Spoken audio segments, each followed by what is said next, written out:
Salve, salve, guerreiros e guerreiras! Estamos de volta com o nosso curso de controle de constitucionalidade. O tema da vez está aí na sua tela: controle concentrado de constitucionalidade. Vamos tratar propriamente das ações: a DI, a DC, a de permissão, a DPF, a de interventiva.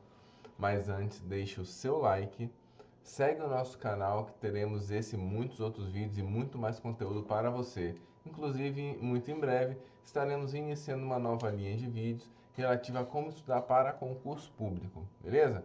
Mas vamos lá agora, de forma mais específica, trabalharmos sobre o tema do controle de constitucionalidade. Antes de entrarmos nas ações propriamente dita, vou abrir um tópico aqui de início para trabalharmos pontos gerais sobre o controle concentrado, o seu contexto histórico, principalmente aquilo que é visto pela doutrina como principal diferenciação entre controle difuso e controle concentrado, beleza?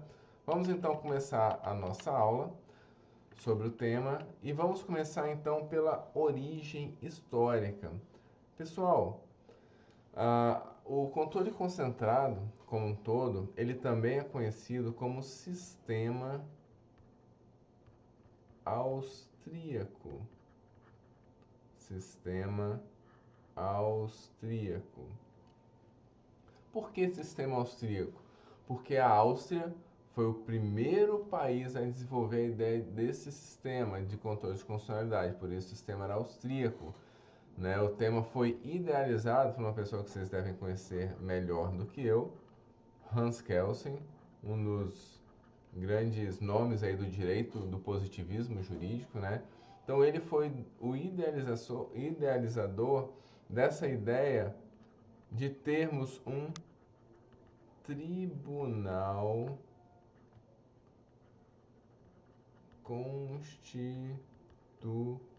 um tribunal constitucional que teria como finalidade única ou como finalidade principal, uma das suas finalidades principais, a análise de constitucionalidade. Análise de constitucionalidades e inconstitucionalidades, né? Então, esse é considerado o marco histórico sobre o tema do controle de concentrado de constitucionalidade. A doutrina aponta a principal distinção em relação ao controle concentrado e controle difuso é que a constitucionalidade, a análise da constitucionalidade é uma questão principal no controle concentrado e é uma questão incidental no controle difuso. Isso leva, via de consequência, a uma segunda distinção. Se ela é a questão principal, a inconstitucionalidade vai se apresentar como o pedido das ações diretas de inconstitucionalidade dizem respeito especificamente ao que é a declaração de constitucionalidade ou inconstitucionalidade da norma. Quando falamos em controle difuso, como nós vimos, ela não é o pedido, né? Ela é a causa de pedir. Estudamos isso agora há pouco, né? Então essa é efetivamente a principal distinção entre os dois controles, o difuso e o concentrado. Observe o seguinte: as ações de controle concentrado, vamos aqui enumerar elas de forma, é a DI por ação, né, que se chama, ou a DI genérica, a ADI por omissão, nós temos a ADC, nós temos a ADPF e nós temos a ADI interventiva. Observe o seguinte: essas ações são em rol taxativo. A lei, portanto, não pode criar outras hipóteses de ações no âmbito do controle concentrados para além dessas previstas no texto da Constituição Federal. Beleza? Vamos agora iniciar propriamente aquele que será o ponto mais longo do nosso curso de controle de constitucionalidade como um todo, né? Que é o estudo da ação direta de inconstitucionalidade genérica ou por ação. Por que é o tema mais longo? Porque esse tema será utilizado como base de funcionamento para as demais ações do controle concentrado. Quando a gente fala em legitimidade de agir, ela é a mesma para ADI, ADC, ADI por omissão, ADPF, né? Precisa ou não precisa de capacidade postulatória? De fato, temos algumas alterações em termos de procedimento, em termos de objeto, quanto ao cabimento, mas essas são bem pontuais, porque, por exemplo, quais são as normas constitucionais parâmetros? O que no Brasil compõe, para esses fins, o bloco de constitucionalidade? Todos esses são temas que nós veremos dentro desse capítulo. Beleza, pessoal? Vamos então começar pelo primeiro ponto, legitimidade para ação. De acordo com o 103 da Constituição Federal, podem propor a ação direta de inconstitucionalidade e a ação declaratória de constitucionalidade e seguem um rol. Esse rol, ele é considerado pela doutrina como um rol taxativo e concorrente. Taxativo quer dizer que a lei não pode ampliar, e concorrente não pode ampliar para além daqueles previstos na Constituição. E concorrente quer dizer que a gente pode ter duas ações propostas por dois legitimados e tendo como base a mesma lei. Então esses legitimados concorrem entre si. Nós podemos ter ações paralelas tendo como referência a mesma lei. Tá? Então, pelo artigo 103 da Constituição, que é essa lista que é repetida nas respectivas leis, nós temos então presidente da República, mesa do Senado Federal, mesa da Câmara dos Deputados, né? Observem o seguinte, e essa é sempre uma pegadinha, não consta da lista a mesa do Congresso Nacional. O Congresso Nacional ele se divide em Senado e Câmara. A legitimidade está na mesa do Senado e na Câmara, e não do Congresso Nacional. Nós temos ainda a mesa da Assembleia Legislativa ou Câmara Legislativa do Distrito Federal. Ao lado ainda nós temos o governador do estado ou governador do Distrito Federal. Observem o seguinte, agora em 2018 nós tivemos um julgado interessante sobre esse tema que diz o seguinte, não confunda governador do estado com o respectivo estado membro. A legitimidade, como o STF colocou, não é do estado membro enquanto pessoa jurídica, mas a pessoa do governador. Isso foi trabalhado no âmbito da ADI 4420 AGR, julgado até mais recente sobre o tema. Então, a legitimidade não é do estado membro, mas do respectivo governador do estado. Do mesmo jeito, se a gente for adotar a mesma lógica, a legitimidade em relação ao inciso 1 não é da União, mas do presidente da República. Tá? Seguindo, ao lado nós temos ainda o Procurador-Geral da República, o Conselho Federal. Observe o seguinte, o Conselho Federal não são as seccionais, cuidado com isso, tá? Não são os conselhos seccionais da OAB. Ao lado nós temos ainda partido político com representação no Congresso Nacional. Sobre o tema, tem um caso interessante, deixa eu puxar aqui para abrir um ponto, pegar um número aqui do julgado para vocês, ADI, AGR. Muita gente pergunta, professor, por que você cita tanto julgado ao longo da sua aula? Por quê? É muito comum a necessidade de, às vezes, você ter que se defrontar com uma necessidade de apresentar um recurso. As bancas erram nas questões de concurso. Então, coloca aqui exatamente o fundamento para depois, em caso de necessidade, você fazer uso do recurso. Entendeu? Então, ADI, AGR 779. O STF decidiu que a legitimidade, quando falamos do partido político, ela é do Diretório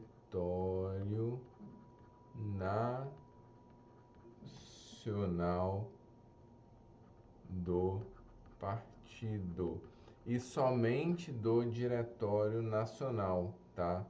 Observe o seguinte: é proposto uma ADI por um partido político, pelo seu Diretório Nacional. Só que observe o seguinte: um dos requisitos é que o partido político tenha o quê? Representação no Congresso Nacional. Imagine que no curso da ADI, com a ADI já proposta, ocorre a perda da legitimidade. Se ocorrer a perda da legitimidade, a ADI será extinta sem julgamento do mérito ou a ação terá o seu curso normal? Esse é um questionamento interessante, porque é colocado como requisito constitucional a representação no Congresso. E o STF respondeu o tema no seguinte sentido: a aferição da representatividade do Congresso Nacional diz respeito único e exclusivamente ao momento da propositura da ADI. Em outras palavras, eventual perda dessa representação ao longo da ação, uma vez ela já proposta, não gera extinção,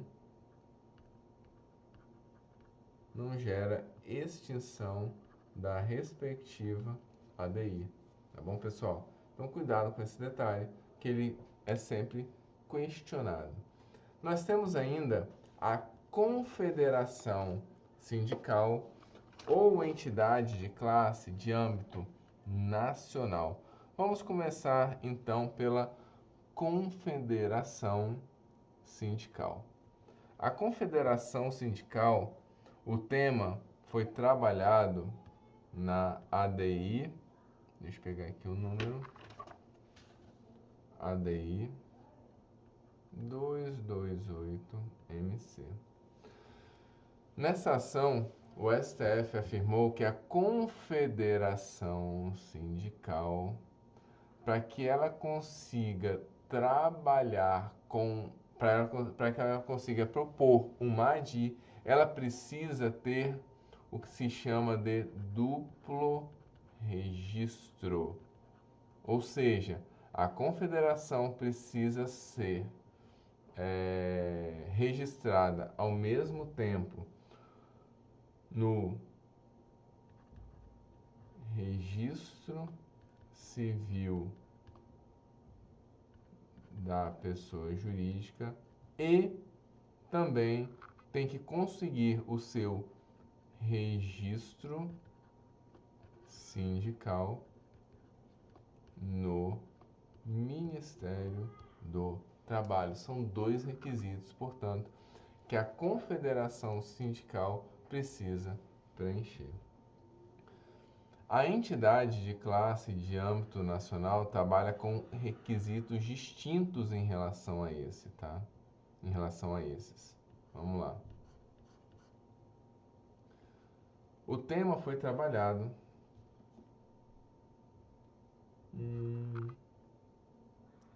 Eu não peguei aqui o julgado, mas não tem problema não. Depois eu coloco para vocês aqui na descrição do vídeo.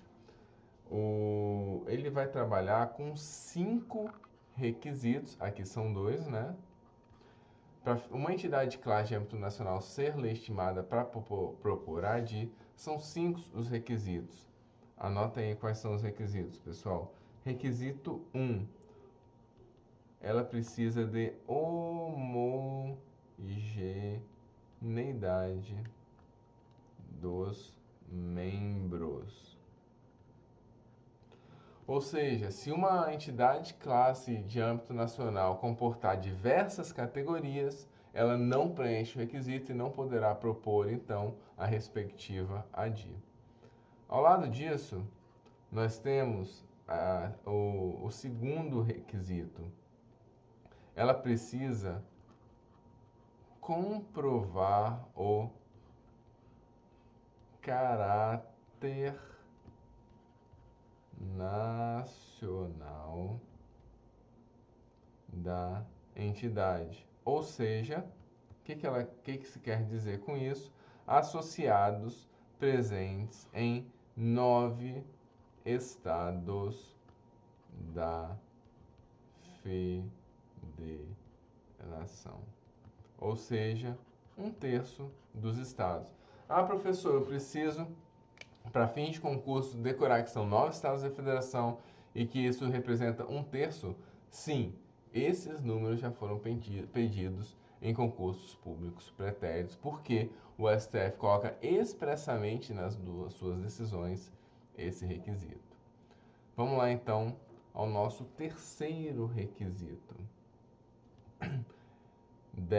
A associação deve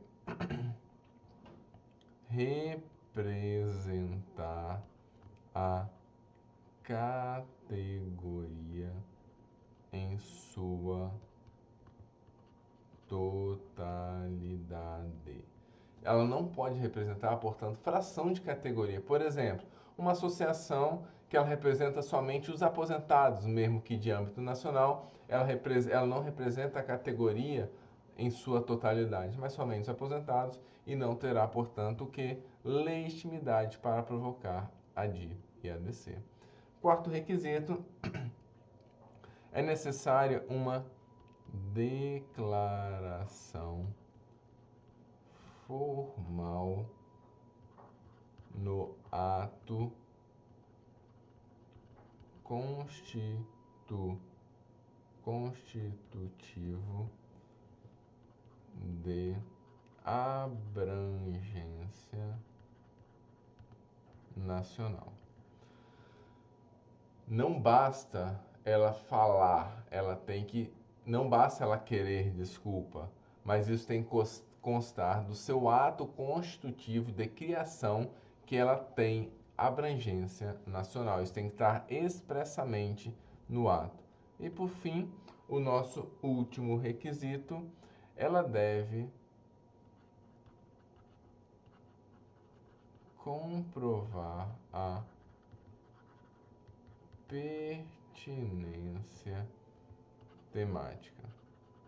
Ou seja, que aquele tema que ela vai debater em sede de ADI tem relação com a categoria que ela defende.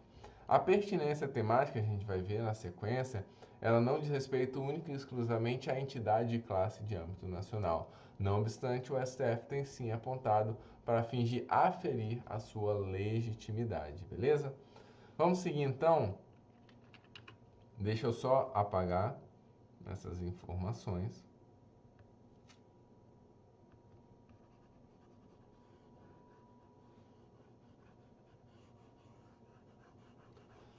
Porque agora nós temos que trabalhar mais a fundo a questão das associações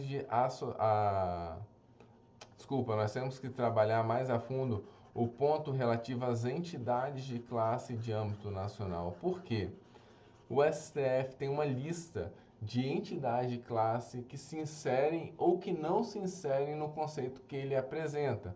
E esses temas precisam ser de conhecimento dos senhores. Então vamos começar pelos aqueles que o STF aceita dentro desse conceito.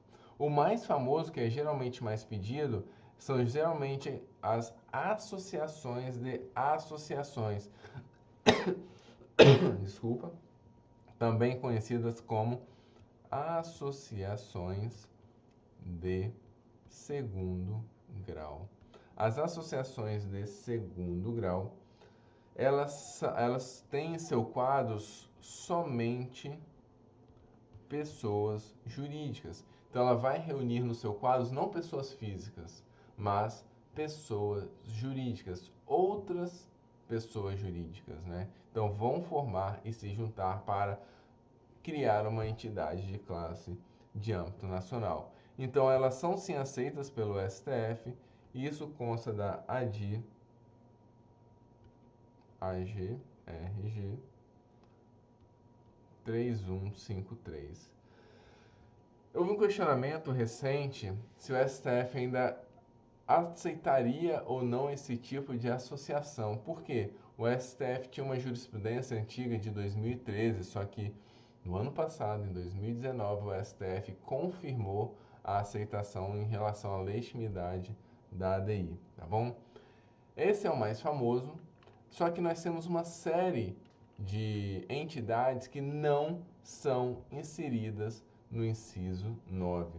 O primeiro, trabalhado na ADI 1442, são aquelas associações de composição híbrida, ou seja, você precisa ter homogeneidade, como eu coloquei agora há pouco, mas eu quero frisar com vocês o termo. O STF não admite entidade classe de âmbito nacional com composição híbrida, quando ela é formada por várias categorias. Cuidado com o termo. Não são inseridos também como entidade de classe nacional a UNE. Por quê? A UNE é a União Nacional dos Estudantes. Só que estudante não é categoria profissional. E o STF, portanto, nega legitimidade à UNE. Nós temos ainda fração de categoria profissional. Por quê? Porque ele tem que representar em sua totalidade aquela categoria. Isso foi trabalhado, por exemplo, na ADPF 254. O STF também não aceita entidades de classe de âmbito nacional formada por órgãos públicos. Por quê? Órgãos públicos não possuem personalidade jurídica. Então o STF rejeitou, tá bom? Isso consta da ADI 67. Por fim, Conselho de Fiscalização. Esse é o tema mais novo de 2018 julgado e foi trabalhado na ADPF 264. Só que o STF falou o seguinte: Conselho de Fiscalização em geral, portanto, não tem legitimidade. Mas o STF falou uma coisa muito importante: existe uma exceção. Um conselho de fiscalização que tem legitimidade, que é a OAB. Por quê? Porque a OAB, como está aqui em cima, ó, no inciso 7, ela tem legitimidade por determinação expressa da Constituição Federal, tá? Então, esse é o cenário em relação aos pontos mais cobrados sobre esse tema. E agora nós vamos avançar ainda no que diz respeito à pertinência temática, que é um tema inserido dentro do estudo ainda da legitimidade. Pessoal, pertinência temática. Observe o seguinte: alguns legitimados, eles são obrigados a provar que possuem pertinência temática ao propor uma ADI. Isso tem que estar expresso e trabalhado no âmbito da petição inicial, quase como se fosse um requisito da sua legitimidade ao propor determinada ADI, tá? A pertinência temática nada mais é do que o nexo, de um objeto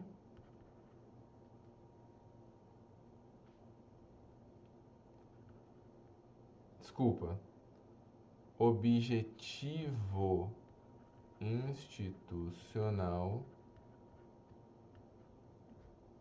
e a relação com o conteúdo da lei. Pra vocês entenderem o que mais ou menos eu quero dizer, imagine um governador do Espírito Santo questionando a inconstitucionalidade de uma lei do estado do Amazonas. Por que ele estaria? O governador tem legitimidade para questionar qualquer lei do Brasil inteiro? Aí que tá. Certos cenários têm sim a pertinência temática a ficar comprovada, tá? Exatamente, é esse ponto que a gente vai trabalhar aqui. Por quê? Porque o governador do estado só tem legitimidade, só tem pertinência temática em relação àquelas leis que possuem algum reflexo no seu estado. Ele pode até questionar uma lei do estado do Amazonas, mas ele tem que provar que essa lei está trazendo algum problema para o estado do Espírito Santo, tá bom? Vamos seguir então. Quais são então esses legitimados? Um deles eu já falei, né? Um que é o governador. O outro, em razão de ter também um caráter estadual e ter, via de consequência, a mesma lógica em relação ao governador, que seria a mesa da Assembleia, né, do respectivo estado. E por fim, a confederação sindical ou entidade de classe de âmbito nacional. Esses três têm que propor, no âmbito da sua petição inicial, a prova, eles têm que provar que eles têm legitimidade e provar que possuem pertinência temática com o objeto daquilo que vai ser questionado. E exatamente essa distinção que vai trabalhar com um tema muito importante, que é a diferença entre legitimado especial e legitimado universal. Os legitimados especiais são todos aqueles que têm que comprovar na petição inicial a pertinência temática. Ao passo que os legitimados universais, via de consequência, são todos os demais legitimados presentes no artigo da Constituição antes mencionado, que não tem que comprovar essa pertinência temática. Observe o seguinte, o fundamento da pertinência temática, onde que está isso? Está na Constituição? Está em lei? Não. Ele tem como fundamento único e exclusivo a jurisprudência. A jurisprudência do Supremo Tribunal Federal. Tá? Seguindo, capacidade postulatória. Quais legitimados possuem? Capacidade postulatória diz respeito ao poder que um legitimado pode ou não ter para propor uma ADI sem a ajuda de um advogado. Então, quais legitimados necessitam? Observem o seguinte, via de regra, os legitimados, eles têm poder por eles próprios, sem a presença de um advogado, a propor a ADI, uma ADC, uma DPF, né? Contudo, alguns legitimados necessitam do advogado, necessitam dessa pessoa para possuírem a capacidade postulatória. Quais são esses? Qual é esse grupo? Vamos lá. Primeiro é o partido político com representação no Congresso Nacional e a Confederação Nacional, Confederação Sindical ou entidade de classe de âmbito nacional. Esses dois necessitam, sim, da presença do advogado, tá? E mais do que isso, essa procuração, ela tem que ser uma procuração com poderes específicos. Uma procuração com poderes específicos. Isso consta de farta jurisprudência do STF, podendo citar a DPF 48-AGR, tá? O fundamento desse tratamento diferenciado, tal como no anterior, a jurisprudência do STF e nada além disso. Ainda sobre o tema, qual a natureza jurídica dos legitimados? Tá? De acordo com a doutrina majoritária, eles são vistos como advogados da Constituição Essa é a natureza jurídica deles. Vamos a algumas questõezinhas para vocês entenderem melhor o tema? Olha primeira questão. De acordo com quando aparecer essas questões assim, o que eu sugiro para vocês? Pausa o vídeo. Tenta vocês responderem primeiro, para na sequência vocês verem o nosso bate-papo, tá bom? Vamos então ver quais são essas questões de concurso público. De acordo com o entendimento doutrinário e jurisprudencial do STF, tem legitimidade para o julgamento de ADI, entidade de classe que represente fração de categoria funcional. Como nós colocamos, não, ela tem que representar o que? A totalidade. Então a questão ela é falsa. Seguindo, o Estado membro possui legitimidade para recorrer contra decisão proferida em sede de controle concentrado, ainda que a ação respectiva tenha sido ajuizada por seu governador. Falso, porque quem que tem a legitimidade é o governador, não o Estado membro. Seguindo, de acordo com o entendimento jurisprudencial do STF, tem legitimidade para o julgamento de ADI, associação de associação, que possui o mesmo objetivo de defesa dos interesses de determinada classe. Perfeito. A associação de associação, de acordo com o STF, tem sim legitimidade. Por fim, considerando a jurisprudência do STF, a OAB não está submetida ao requisito da pertinência temática verdadeira. Ela é um legitimado universal. Beleza, pessoal? Finalizamos por aqui esse nosso primeiro vídeo sobre controle concentrado de constitucionalidade. Vejo vocês na sequência. Não esqueça, deixa o like aí e segue o nosso canal. Grande abraço.